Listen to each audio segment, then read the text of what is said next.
Deixa eu só me ver. Minha netinha. Boa tarde a todos. Eu estou muito feliz, né, de estar aqui. Peraí que tá... Eu não estou vendo. Estou muito feliz de estar aqui. Eu vou ter que... Eu não estou começando... Oi, o que você não está vendo? A tela que você partilhou? Não, eu estou me vendo. Eu queria me ver também, mas eu não estou... Ah, você tem que colocar ali em cima na opção de deixar um quadradinho só. Tem um tracinho, um quadrado, dois e vários... Uma rede. Você coloca Sabe um qual que que fica... fica? Fica o da minha filha, engraçado. Ah, eu entendi por que ficou o da minha filha. Peraí. Que eu acho que eu tinha ativado o PIN, não é isso? Você Mas não podia ter faz... fixado o PIN. Desativa o PIN. Isso.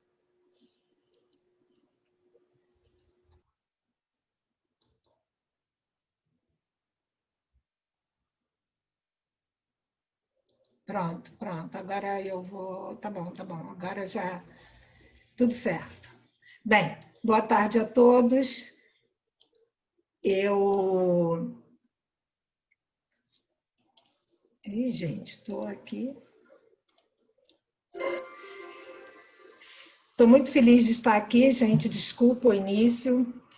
Vou falar sobre... Primeiro, eu vou dizer que eu não sou pedagoga, não sou psicóloga, sou apenas uma evangelizadora que milita nessa área há uns 15 anos. E aprender meu ofício, primeiro, com o Mestre Jesus, né?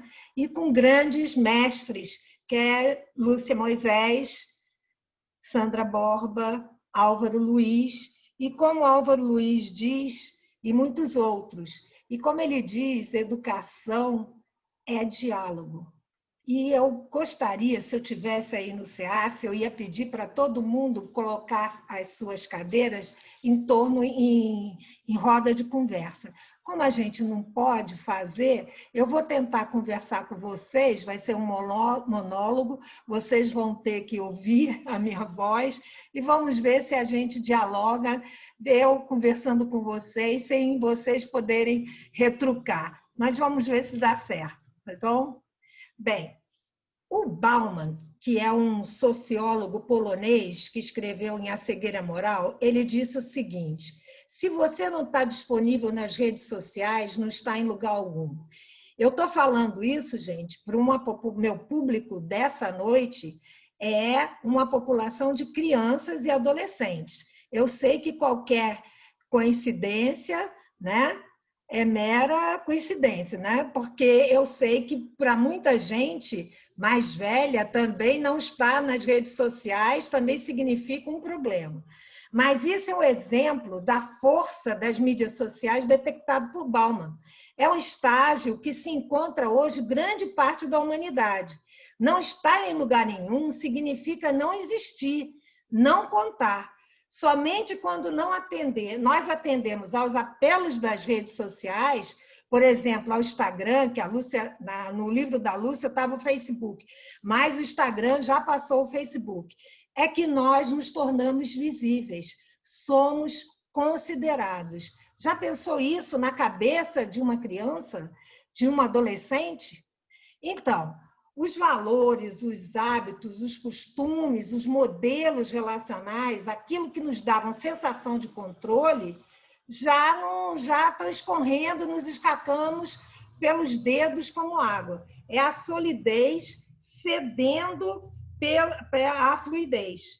Quer dizer, isso ocorre nos portões fora da casa espírita. Então, nós que somos educadores, que somos palestrantes, que somos evangelizadores, a gente tem que estar atento a isso. Porque quando a gente vai fazer uma palestra, a gente tem que saber, ou vai dar uma aula, a gente tem que estar atento ao que está acontecendo ao nosso público-alvo, né? Onde é que eles estão? E foi observando esses fenômenos que esse polonês, o Bauman, que já faleceu em 2017, ele cunhou um termo, modernidade líquida, para se referir a essa efemeridade que marca as relações e os fenômenos sociais em todos os setores do mundo contemporâneo. Tem até, eu botei aqui esse bonequinho aqui embaixo, da empatia, porque eles tem uma pesquisa da Universidade de Colômbia sobre cérebro e compaixão, que eles falam o seguinte, que o mundo pós-moderno, tudo é tão célere, tudo é tão veloz, que até para as histórias trágicas e tristes, fica difícil para uma criança desenvolver a empatia. A gente, quando aparece na televisão, nas mídias sociais, essas tragédias, essas enchentes, que a gente vê um rapaz do iFood enfrentando aquelas águas, quando você vê as águas entrando dentro das casas das pessoas, as pessoas perdendo tudo, fica difícil para uma criança, aquela notícia se torna tão massificada, tão normal, tão banalizada, que fica difícil para desenvolver a empatia. Então, quando também, Bauman, se fala da efemeridade das relações, no Instagram, as pessoas, os meninos hoje dizem assim, eu tenho 1000 seguidores, eu tenho 1000 amigos. Mas, gente, ele tem 1000 amigos? Ele tem 1000 seguidores? Será que esses 1000 seguidores vão com ele à praia? Com que ele vai contar com esses 1000 seguidores? E você sabe como é que ele deleta esses seguidores? Ele acaba essa amizade? Se você vê aqui, ele vem aqui, remover seguidor, isso no Instagram. E ainda o Instagram ainda dá a possibilidade dele dizer assim, o Instagram não informará a seu amigo, o nome do amigo, que ele foi removido dos seus seguidores. E só teclar. Por isso é que fala sobre a efemeridade hoje das relações. E que antigamente não era assim. Para a gente terminar com uma amizade, era tão mais difícil, era tão dolorido, e hoje não, é muito efêmero, né? Então, isso está lá no livro Educação, Sabor de Eternidade. Eu não vou dar, todos os créditos estão no final das minhas coisas. Dos meus slides, tá, gente? E Lúcia Moisés, ela defende a ideia que o Evangelho de Jesus oferece essa solidez para enfrentar essa modernidade líquida. Uma solidez capaz de nos ajudar a enfrentar a avalanche de mudanças profundas, contínuas e aceleradas nas condições de vida. E o Evangelho ainda dá o seguinte, sem perder o rumo no caminho que nos leva ao nosso aprimoramento enquanto espíritos que somos. Porque nós somos espíritos encarnados, né? Reencarnados com uma bagagem de vida. Então, o Evangelho de Jesus, ele faz um contraponto a essa modernidade líquida. Nós vamos lá na Gênese, lá no último capítulo, que Kardec diz que são chegados os tempos, os sinais dos tempos, a geração nova. E Kardec diz o seguinte, a época atual é de transição. Os elementos das duas gerações se confundem. Colocadas no ponto intermediário, assistimos à partida de uma geração e a chegada da outra, já se assinalando cada uma no mundo pelas características que lhes são peculiares. As duas gerações que se sucedem têm ideias e pontos de vistas opostos. Tatiana Shibata, Luluzinha tem ponto de vista completamente diferente do seu, minha filha. Não se iluda. Isso é com a minha neta que eu estou falando. Então, Bauman pega... Vocês ouviram o que Kardec acabou de falar na Gênese. Veja o que Bauman fala nas 44 cartas agora. Kardec falou em 1855. 1800 e eu nunca sei a data, eu não consigo decorar a data. 1800 e lá vai bolinha. Bauman falou agora, gente. Hoje não se espera, nem se pressupõe que os jovens estão em vias de se tornar adultos como nós. A tendência é vê-los como um tipo diferente, que permanecerá diferente de nós por toda a vida. Ou seja, uma geração é completamente diferente da outra. E a atual geração é, de fato, uma geração que está crescendo com contornos distintos da anterior. Não foi oferecido isso aos mais antigos. Tornam especiais os jovens e crianças que estão encontrando desde o berço circunstâncias e condições de vida muito diferentes das existentes até então. Eu coloquei aqui, gente, esse telefone aqui. Na minha época, esse telefone era um must, um telefone laranja. Zaira, se vocês todos conhecem, me falou o seguinte, que ela viu um vídeo que uma criança, acho que de 12 anos, eu não sei, deram para ela um número de telefone e deram um telefone desse de disco, pediram para fazer a ligação. Ela simplesmente não conseguiu. Ela não conseguiu. Primeiro que ela nem tirou para ouvir o toque. E ela não conseguiu fazer a ligação. Gente, telefone celular no Brasil chegou em 1990. Telefone, smartphone, chegou em 2009, o T-Mobile. Em 2008, chegou nos Estados Unidos. Então, é uma coisa muito diferente, gente. Os novos arranjos familiares, as modernas formas de comunicação, o encurtamento de distâncias, inúmeras possibilidades de aquisição de conhecimento, tudo que o mundo moderno oferece que estão chegando, que é agora.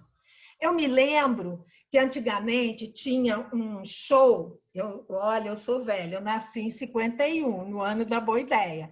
Então, veja só, tinha um show que era o Show Era o Limite, e que era de perguntas e respostas. A gente tinha que esperar até o final para saber se aquela resposta está certa ou errada.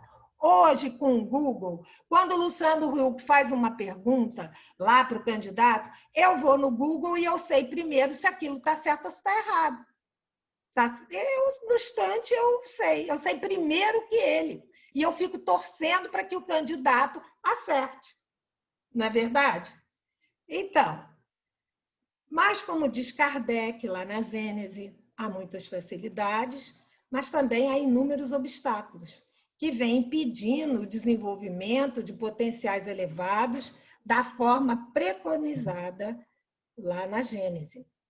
Então, a gente vai de novo lá no item 28, geração nova, e Kardec diz o seguinte: cabendo-lhe fundar a era do progresso moral, a nova geração se distingue por inteligência e razão geralmente precoces, juntas ao sentimento inato do bem e a crenças espiritualistas, o que constitui sinal indubitável de certo grau de adiantamento anterior.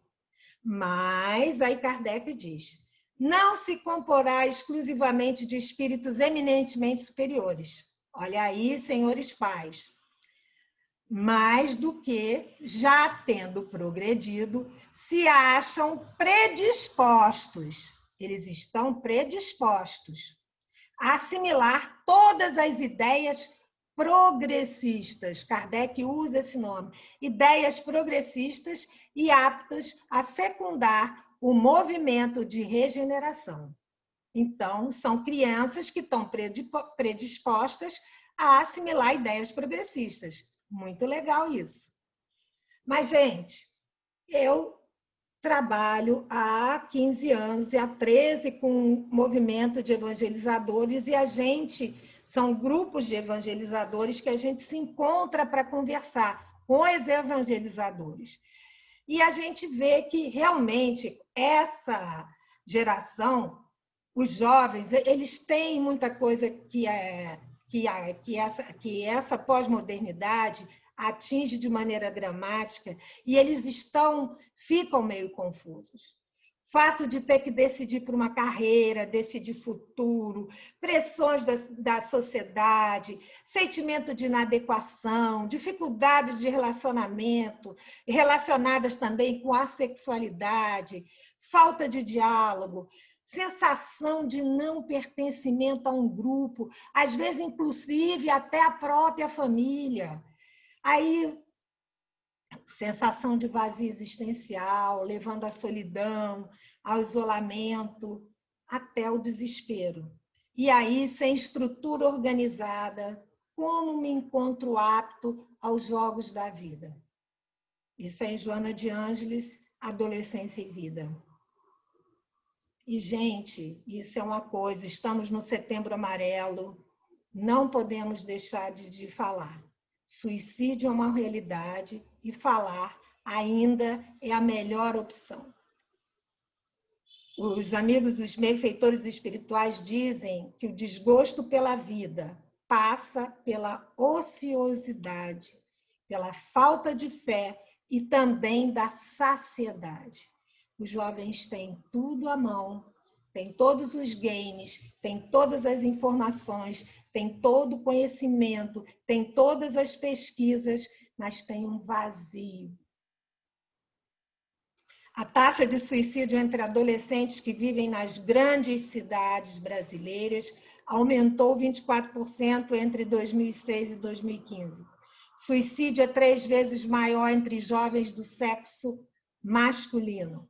A popularização da internet, as mudanças sociais no país e a falta de políticas públicas no combate ao suicídio estão como as principais razões para esse aumento. O suicídio, a OMS, a Organização Mundial de Saúde, diz que a taxa cresce 10% entre a população de jovens de 15 a 29 anos a cada ano.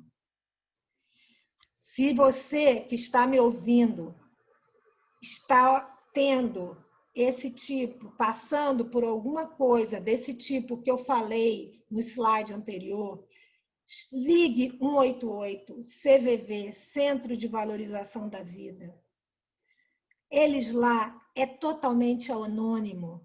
Eles conversam com você, eles não vão pedir seu nome, eles não vão pedir seu endereço, eles não vão gravar a sua ligação. Você também pode entrar pela internet, eles lá têm todas as plataformas, pode falar pelo Twitter, pode falar pelo WhatsApp, eles podem falar por onde você quiser. Você vai ser ouvido 24 horas por dia. E também o tutor, o pai, a mãe, o avó, que já identificou alguma dessas características, ligue 188, eles também vão poder te ajudar. O livro Juventude Interrompida, que a espiritualidade levou 2 anos preparando o encontro dos desencarnados com a equipe de encarnados do encontro das mocidades lá no Espírito Santo, são 24 mensagens de jovens desencarnados que foram psicografadas por médiuns ligados ao trabalho da evangelização lá do Espírito Santo. São relatos de jovens que desencarnaram de maneira direta ou indireta pelo suicídio. É um livro diferente do Memórias de Suicida. A primeira carta é de uma jovem evangelizadora.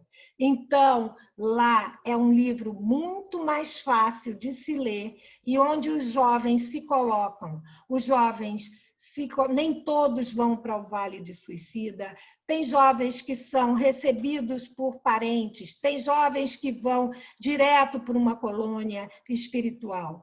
Passam pelas agruras, mas são recebidos. E é muito interessante ler. E nós, aqui no Centro Espírita Amor, Caridade e Esperança, falamos sim de suicídio com nossos jovens.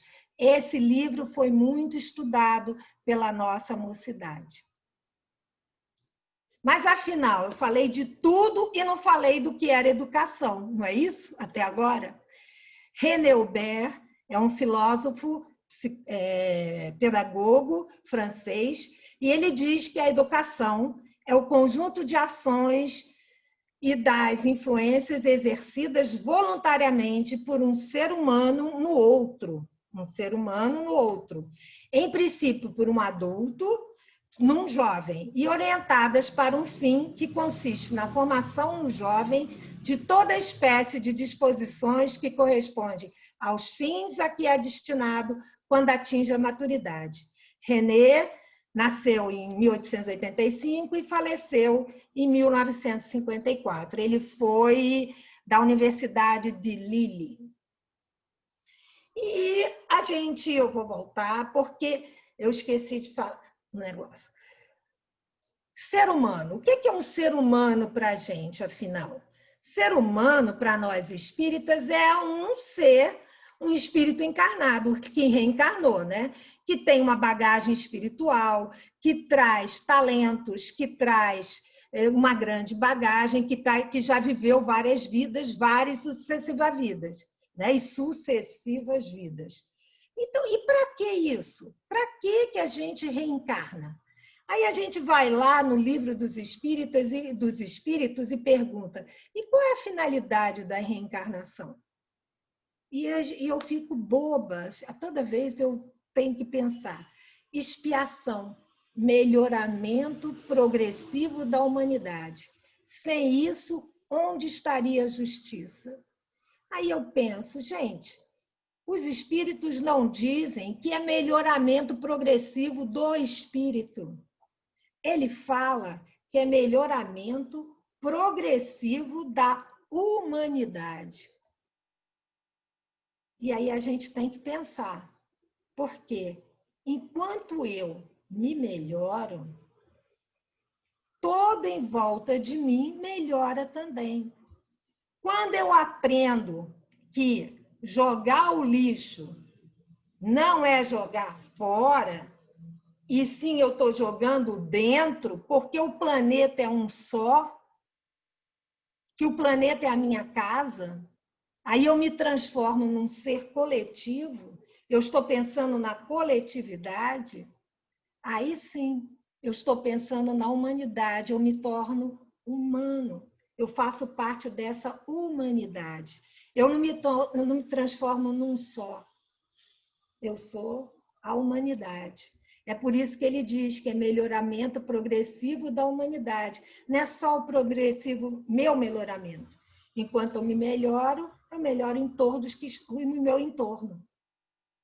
Ou seja, a reencarnação é a valiosa e oportuna lei divina que permite, através de várias e sucessivas vidas na Terra, ou em qualquer outro setor do universo, que possamos evoluir, realmente.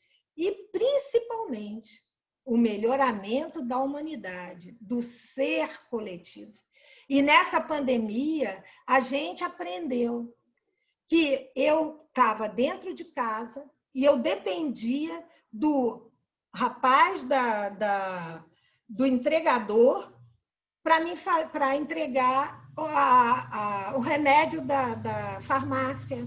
Eu dependia do rapaz do restaurante para me trazer a pizza. Eu dependia do rapaz do supermercado. Ora, ele também está se arriscando. Ele também tem mãe, pai, avô dentro de casa. Ele pode levar o vírus. Tem países, como a Nova Zelândia, que você, quando pede uma coisa no restaurante, não tem entregador. Você vai lá e vai buscar. Eu vi isso na televisão. Assim como o rapaz estava se arriscando, eu também. Então, isso a gente tem que ter muita gratidão e a gente tem que começar a pensar sobre isso. E mais o que é educação na visão espírita? E eu fui beber nos ensinamentos de Dora Encontre. Educação é toda influência exercida por um espírito, René Hubert diz que é de um ser humano para o outro. Nós dissemos que é espírito sobre o outro, no sentido de despertar um processo de evolução, nós vamos despertar. Lembra que Kardec fala lá na Gênese, que ele fala que é despertar? Essa influência leva o educando a promover autonomamente, é autônomo, é ele tem livre-arbítrio, o seu aprendizado moral e intelectual. Trata-se de um processo sem qualquer forma de coação, pois o educador apela para a vontade do educando e conquista-lhe a adesão voluntária para uma ação de aperfeiçoamento. Educar é, pois, elevar, estimular a busca da perfeição, despertar a consciência, facilitar o progresso integral do ser.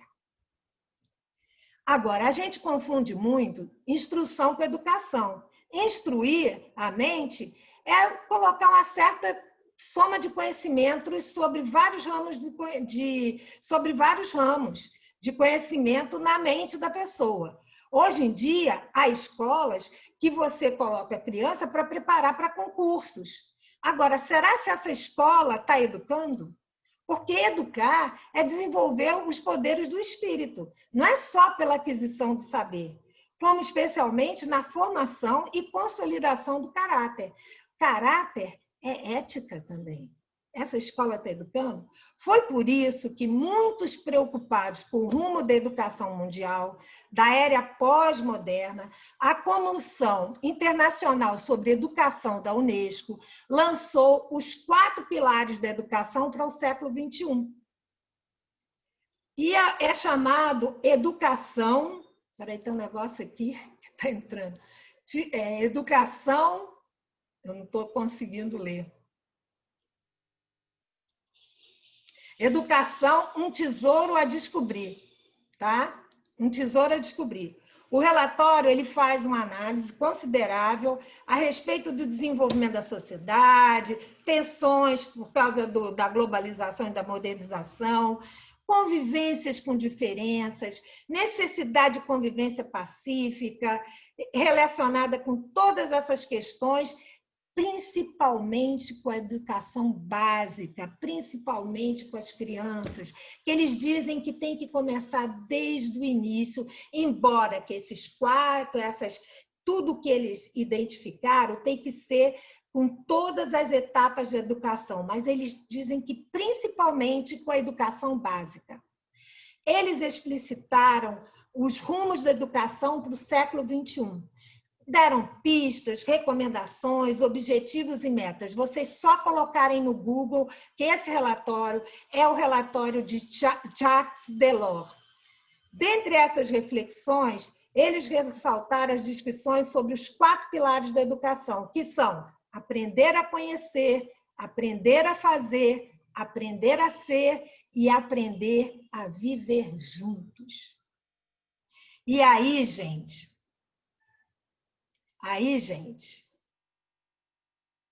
a gente vai descobrir que Sandra Borba, essa educadora, pedagoga espírita, que foi presidente da Federação Espírita do Rio Grande do Norte, ela associou esses 4 pilares com as buenas máximas de Jesus. Um maravilhoso, gente. Esse estudo que eu fiz, realmente eu tenho que agradecer. Então, ela diz que aprender a conhecer, ela associou com a máxima, conhecereis a verdade e ela vos libertará, que indica o interesse, a abertura para o conhecimento, que é verdadeiramente libertador da ignorância, que incentiva o espírito crítico, dedutivo, intuitivo, para que a pessoa chegue às suas próprias conclusões. Gente, eu mesma tenho que confessar que uma vez eu peguei uma matéria e eu repassei. Eu não critiquei, não deduzi, não fiz o espírito crítico e não cheguei a minhas fake news. Ainda bem que me avisaram, ainda bem que foi a tempo, ainda bem que eu cheguei, pedi desculpas, fui em busca da verdade e repassei a verdade. Então, nós temos que ter cuidado com isso. Nós temos que ter cuidado do que nós passamos e repassamos.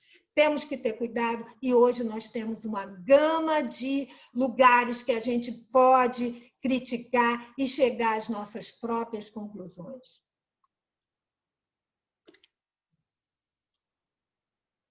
O outro pilar, aprender a fazer, associado com o ensinamento faze isso e viverás, Lucas 10:28. Mostra a importância da coragem de executar, de correr riscos, de errar, mesmo na busca de acertar. A coragem de respeitar e conhecer os saberes dos outros.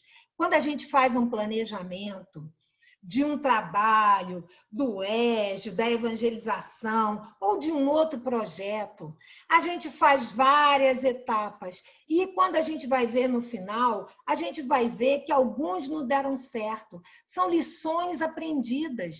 E quando a gente vai refazer para o próximo ano, a gente vai ver, busca acertar, a gente aprende com os erros. Então, isso e vai continuar a fazer e todo ano vai rever e vai buscar acertar. Isso é que é o bonito, né? Ter a coragem de correr riscos e rever e buscar acertar. Não é erro, são lições aprendidas. Aprender a conviver, identificado com o preceito, fazei aos outros o que gostarias que eles vos fizessem. Temos o desafio da convivência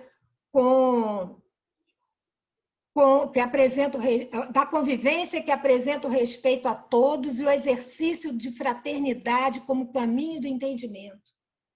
Tantas pessoas diferentes de nós nessa pandemia que nós tivemos, que nós dependemos dela, tantas pessoas, e que nós temos que agradecer. Temos que ser humildes, que precisamos muito, muito, muito. Essas pessoas, tem pessoas que são CEO, que estudam escolas particulares, escolas que estudam e se formam em colégios, em faculdades particulares. Não sou contra, porque eu acho que eles podem pagar. Ótimo, mas façam trabalhos voluntários para poder, quando tiverem na sua equipe pessoas humildes, saberem dar valor, saberem como é que aquelas pessoas chegaram até ali e conseguirem ter empatia pela dor delas, né? Eu acho que tem que ser por isso. Eu tenho a história do meu cardiologista, que ele disse que a filha dele sempre estudou e sempre em escola particular. Quando passou para uma escola pública, ele não deixou porque ele tinha medo dela não conseguir estudar em escola pública, porque ela nunca conviveu com diferença, que ela ia se sentir perdida. Eu falei, ótimo, porque você pode pagar um PUC muito bom. Agora, coloca ela num trabalho voluntário para ela até entender o que é isso, esse outro mundo, né? Entender esse outro mundo. Aprender a ser perfeitamente identificado com a máxima sede perfeitos. Talvez seja o mais importante. Está explícito aí o papel do cidadão, o objetivo de viver, o ser completivo. Que o planeta é um só, é a nossa casa, temos que viver e temos que cuidar dele. Não é o jogar fora, né? Estamos jogando dentro. Sandra Borba apresenta 4 itens para adesão à proposta educacional de Jesus, alicerçada no respeito à pessoa, no respeito às leis divinas, na certeza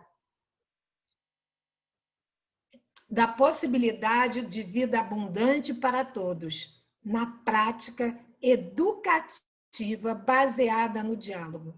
Gente, o que é que eu falei no início? Que educação é diálogo. É através do diálogo que a gente troca. Olha o que Jesus fazia. Jesus dialogava com as pessoas. Emmanuel tem no Fonte Viva, tem lá, diante da multidão, orientemos o povo a pensar. Orientemos que, se queremos a melhoria para nós, também vamos querer para todos. E orientemos o povo a pensar. Nas convivências, a gente conversa tanto, a gente fala de espiritismo, e elas são todas evangélicas, mas a gente só fala de espiritismo. Conversa com elas, dialoga, troca, e o que a gente aprende? Jesus, quem era Jesus? Ele fazia o diálogo de Deus, né? Ele trazia as notícias do reino de Deus. Eu digo que ele era um fofoqueiro lá do Deus. Ele conversava, ele trazia tudo, lógico. Ele não fazia fofoca do bem, né? Ele trazia tudo de Deus. Ele que trazia todas as notícias, ele dizia: eu sou o caminho até Deus. E ele mostrava, ele dizia como é que era. Ele falava por parábolas para que todo mundo entendesse. Então, só diálogo. É no diálogo que a gente se entende.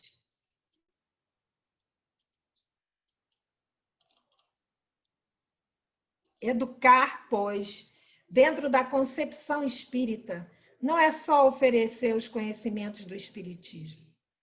É procurar, através do diálogo, envolver o educando, evangelizando, numa atmosfera de responsabilidade, de respeito à vida, de fé em Deus, de consideração e amor aos semelhantes, de valorização das oportunidades recebidas, de trabalho construtivo e de integração consigo mesmo, com o próximo e com Deus. Então, senhores pais, estou terminando, avós, familiares e todos que têm crianças e jovens sob sua tutela, somos apenas facilitadores da evolução desses espíritos, gente.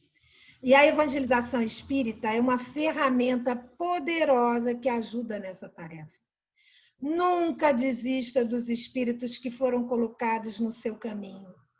Peça ajuda a Deus, a Jesus, para que promova o diálogo entre vocês. Peça ajuda a um profissional, um médico, um psicólogo.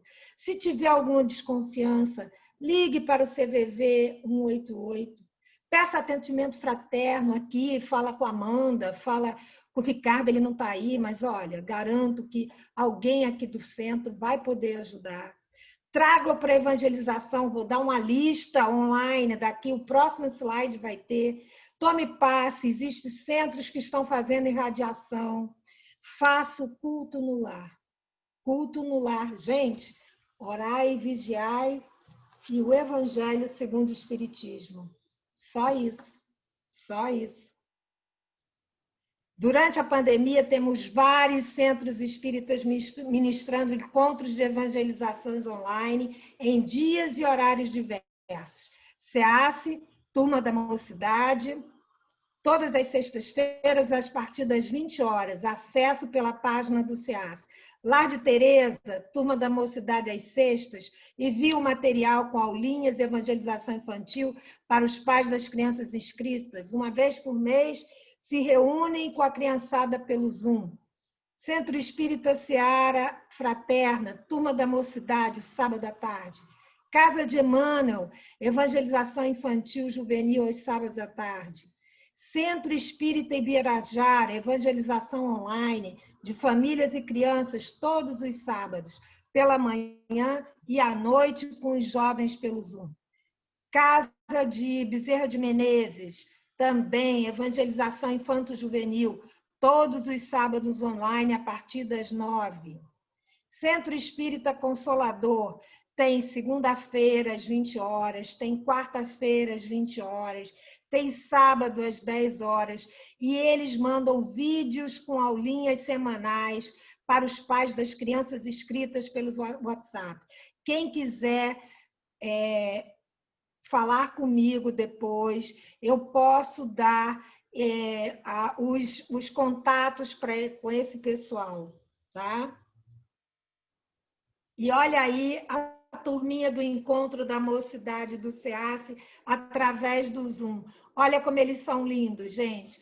Nesse dia, a Rebeca estava dando uma aula, ela é uma das nossas meninas da mocidade, uma das nossas evangelizandas.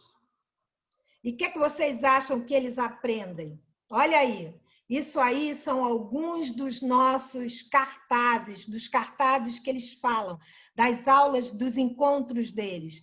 Vejam bem, dinâmicas, exemplos no caminho da evolução, utilizando Harry Potter para identificar valores. Nesse dia eu dei uma espiadinha. Gente, estava na hora de eu sair mesmo.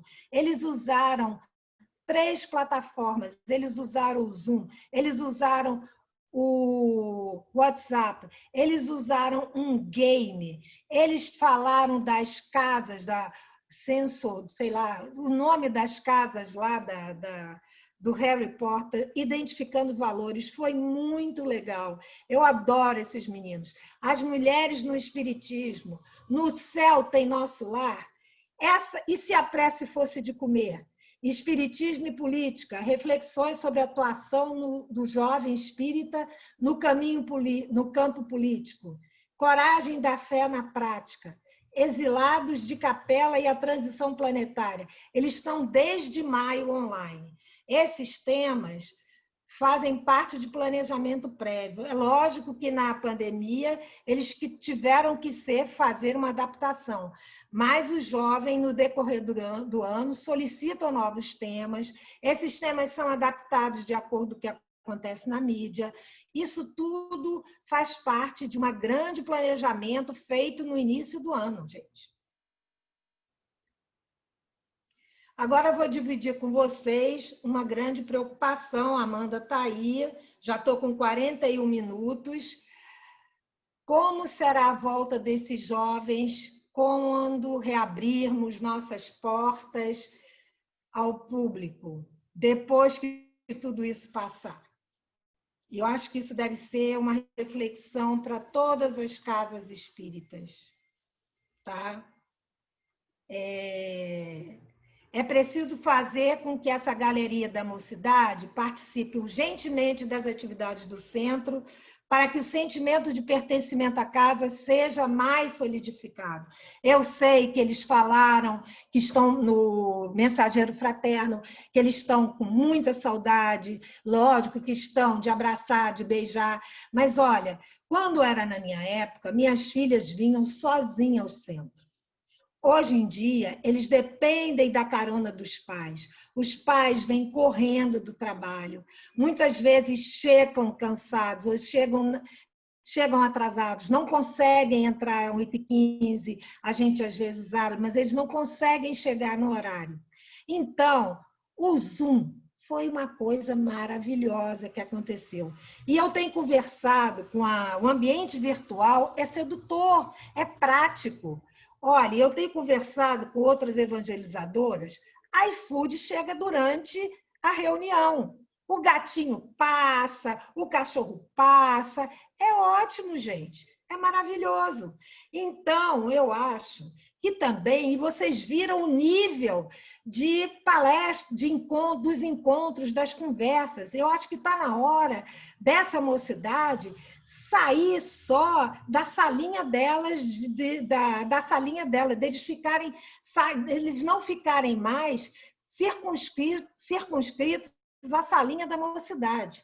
Eu estou falando, eu nem estou mais na necessidade, nem faço parte, mas eu estou reivindicando por eles. Né? Nem me pediram, mas eu estou metendo o bedelho. Mas sabe como é que é, né? Mas eu sou muito... sou Rosa, né?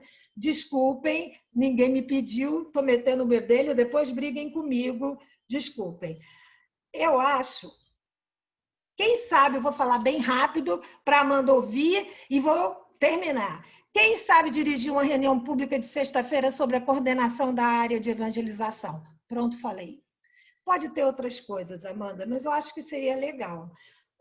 Enfim, eu vou agradecer a vocês, terminando com Amélia Rodrigues, psicografia de Chico Xavier, evangelização, desafio de urgência. A criança evangelizada torna-se jovem digno, transformando-se em cidadão do amor, com expressiva bagagem de luz para toda a vida. Mesmo que transitando em trevas exteriores. Muito obrigada, gente, pela oportunidade.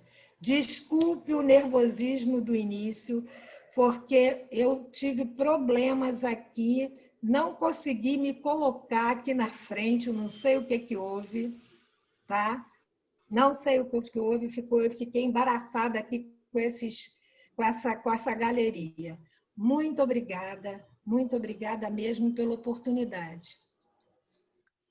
Parabéns, Rosa. Foi